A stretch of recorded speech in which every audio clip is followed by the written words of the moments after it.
உத்திரமேரூர் ஒன்றியத்திற்கு உட்பட்ட காரணி மண்டபம், கடம்பர் கோவில், வெங்கச்சேரி பகுதிகளில் மறைந்த கேப்டன் விஜயகாந்த் அவர்களின் 11ஆம் நினைவு நாள் முன்னிட்டு விஜயகாந்த் திருவுருவ படத்திற்கு தேமுதிக சார்பில் மாலை அணிவித்து மலர்தூவி அஞ்சலி. தேசிய முற்போக்கு திராவிட கழக தலைவரும் முன்னாள் தமிழக சட்டமன்ற எதிர்க்கட்சி தலைவருமான கேப்டன் விஜயகாந்த் அவர்கள் கடந்த மாதம் 28ஆம் தேதி உடல்நிலை சரியில்லாமல் உயிரிழந்தார். அதைத் தொடர்ந்து கேப்டன் விஜயகாந்த் உடல் தேமுதிக தலைமைக் கழகத்தில் அரசு மரியாதையுடன் நல்லடக்கம் செய்யப்பட்டது. அவரது நினைவிடத்தில் தேமுதிகவினர் மட்டுமில்லாமல் பல்வேறு அரசியல் கட்சியினர், திரைப்பிரபலங்கள், பொதுமக்கள் உள்ளிட்ட அனைவரும் பார்வையிட்டு அஞ்சலி செலுத்தி வருகின்றனர். மேலும் தமிழகத்தில் பல்வேறு இடங்களில் பொதுமக்களுடன் இணைந்து அனைத்து கட்சிகள் சார்பிலும் விஜயகாந்திற்கு அஞ்சலி செலுத்தப்பட்டு வருகிறது.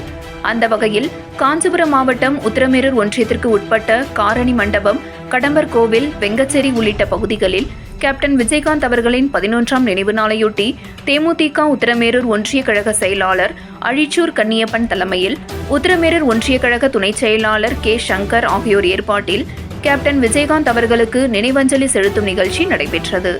இதில் காஞ்சிபுரம் மாவட்ட கழக செயலாளர் வழக்கறிஞர் எம். ராஜேந்திரன் சிறப்பு அழைப்பாளராக கலந்து கொண்டு கேப்டன் விஜயகாந்த் அவர்களின் திருவுருவ படத்திற்கு மாலை அணிவித்து தீபாராதனை காண்பித்து மலர்தூவி அஞ்சலி செலுத்தினார். பின்னர் தேமுதிகவினர் மற்றும் பொதுமக்கள் கேப்டன் விஜயகாந்த் திருவுருவ படத்திற்கு தீபாராதனைகள் காண்பித்து அஞ்சலி செலுத்தினார்கள். தொடர்ந்து பொதுமக்களுக்கு தேமுதிக சார்பில் அன்னதானம் வழங்கப்பட்டது.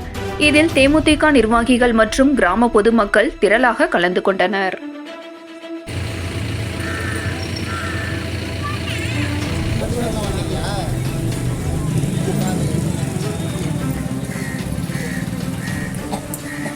இது